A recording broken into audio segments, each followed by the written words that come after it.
آپ سن رہے ہیں یور چوائس اور میں ہوں علی اکبر بھٹی۔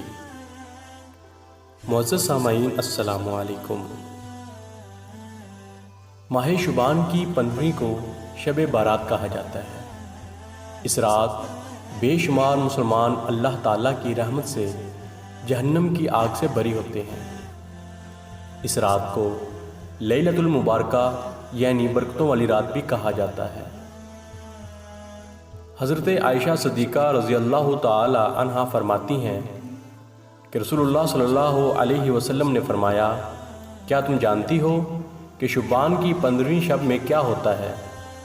میں نے عرض کی، یا رسول اللہ صلی اللہ علیہ وسلم آپ فرمائیے۔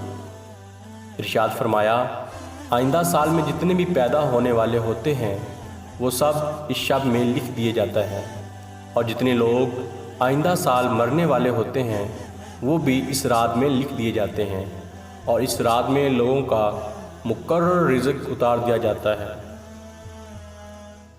حضرت عثمان بن محمد رضی اللہ تعالی عنہ سے مروی ہے کہ سرکار مدینہ صلی اللہ علیہ وسلم نے فرمایا، ایک شعبان سے دوسرے شعبان تک لوگوں کی زندگی منقطع کرنے کا وقت اس رات میں لکھا جاتا ہے، یہاں تک کہ انسان شادی بیاہ کرتا ہے اور اس کے بچے پیدا ہوتے ہیں، حالانکہ اس کا نام مردوں کی فہرست میں لکھا جا چکا ہوتا ہے۔ شب بارات کے نوافل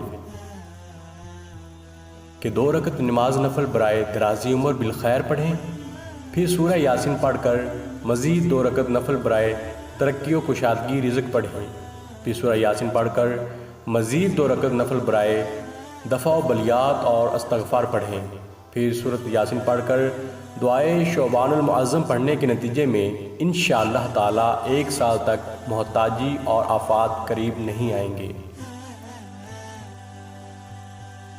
جو شخص شب برات کی آفتاب ڈوبنے سے قریب 40 مرتبہ لا حول ولا قوت الا باللہ العلی العظیم اور 100 مرتبہ درود شریف پڑھے گا، اللہ تعالیٰ اس کے 40 برس کے گناہوں کو بخش دے گا اور 40 حوران بہشت اس کی خدمت کے لیے مقرر فرمائے گا۔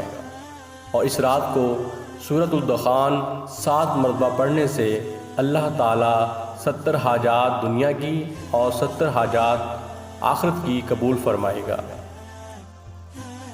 دعا ہے اللہ تبارک تعالیٰ ہمیں اس پر عمل کرنے کی توفیق عطا فرمائے۔ وآخر دعوانا ان الحمد للہ رب العالمین۔